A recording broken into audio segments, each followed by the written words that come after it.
আছে। মায়ের মৃত্যুতেই ঘুরে গেল রোশনাইয়ের জীবনের মোড়। চাপে পড়ে আরণ্যককে বিয়ে করবে রোশনাইকে। রোশনাই ধারাবাহিকে নতুন মোড় আসতে চলেছে।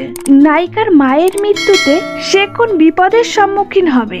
সদ্যই শুরু হয়েছে স্টার জলসায় নতুন মেগা রোশনাই, আর অল্প দিনেই নজর কেড়েছে এই মেগা। এবার এই ধারাবাহিকে একটি নতুন মোড় আসতে চলেছে গল্পে।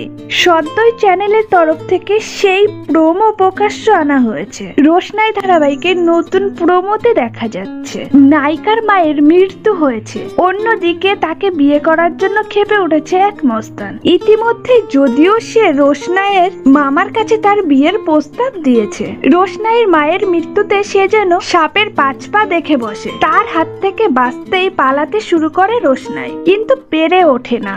অবশেষে আরণ্যক এসে তাকে সেই মস্তানের হাত থেকে রক্ষা করে। তারপর দেখা যায় বধূ সেজে অরণ্যকের পাশে দাঁড়িয়ে আছে রোশনাই। এক মন্দিরে এসেছে তারা, আর তখনই সকলে মিলে সেখানে তাদের বিয়ে দিতে চায়। রোশনাইকে বাঁচাতে তার সিঁথিতে সিঁদুর পরায় অরণ্য। তারপর কি ঘটবে এবার ওদের দুজনের জীবনে? রোশনাই ধারাবাহিকটি স্টার জলসার পর্দায় রোজ রাত 8:30 নাগাদ হয়। এখানে মুখ্য ভূমিকায় আছেন অনুষ্কা গোস্বামী এবং অভিনেতা শন বন্দ্যোপাধ্যায়। বহুদিন পর অভিনেতা ছোট পর্দায় কামব্যাক করেছে। ভিডিওটি ভালো লাগলে অবশ্যই লাইক, কমেন্ট, শেয়ার করবেন। ডেইলি নিত্য নতুন ভিডিও পেতে ছায়াছবির জগৎ চ্যানেলটিকে সাবস্ক্রাইব করতে ভুলবেন না।